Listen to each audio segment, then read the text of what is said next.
Bonjour Patrice. Oh, des une choc. Hein, oui, ce matin. bonjour Laurent, bonjour à tous. On va commencer avec cette photo du Figaro.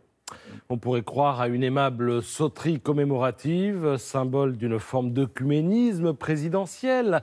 Pensez donc, Sarkozy et Macron, tout sourire, pour le 75e anniversaire de la bataille des Glières, où une centaine de maquisards furent tués en 1944 par la milice de Pétain et l'armée d'Hitler. Mais ce n'est pas du tout ce que vous croyez. Hier, en cet endroit marqué au fer rouge de l'histoire, a résonné le chant des partisans et, en arrière-fond, une petite musique électorale qu'Emmanuel Macron tente de transformer en tube national, voire européen.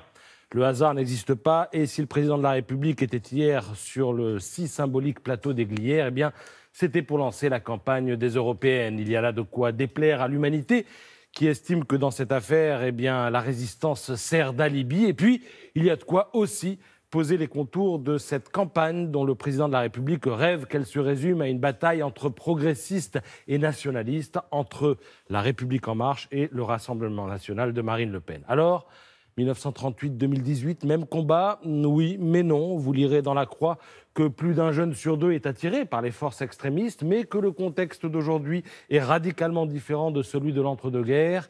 Les jeunes de 2018 ont grandi avec la mondialisation, ils sont attachés à la liberté et à la consommation, explique la sociologue Anne Muxel ce matin dans La Croix.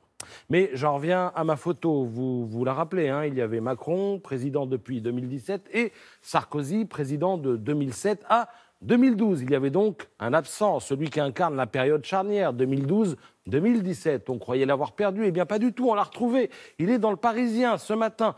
Tout le monde se rappelle Bernard Blier dans Les Tontons Flingueurs. Bon, bah là, vous avez la version politique de « il ne connaît pas Raoul ». Si ça continue, l'extrême droite arrivera au pouvoir en France, alerte l'ancien président.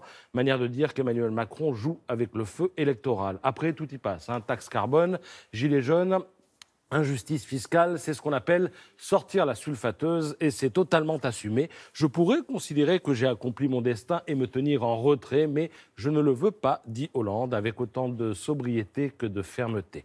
Comme l'écrit Cécile Cornudet dans Les Échos, il faut toujours se méfier de ceux que l'on n'a pas invités. Ils trouvent manière de se faire entendre. François Hollande a forcé la porte en s'immisçant dans le duo Macron-Sarkozy, court-circuitant le lancement de la campagne européenne. Bref, il a choisi son moment avec l'art consommé de celui qui sait que l'instant est aussi important que les mots lorsqu'on veut frapper.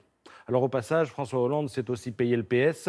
Il est vrai que s'il veut récupérer le bébé un jour pour en faire un vecteur de reconquête, eh bien, il a tout intérêt à en souligner l'actuel amateurisme. Ça, c'est ce qui préoccupe ce matin Libération. Moi, gauche et méchant, titre le journal, jamais en panne d'une bonne vanne.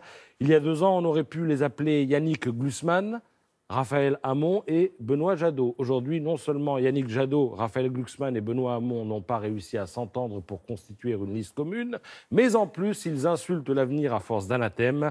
Une virilité de cour de récré qui fait passer Jean-Luc Mélenchon pour un agneau.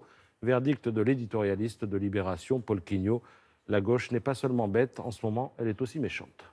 Merci beaucoup Patrice. De ce 1er avril, vous avez retenu non pas le poisson, mais les arêtes qui restent coincées quelque part au fond de la gorge.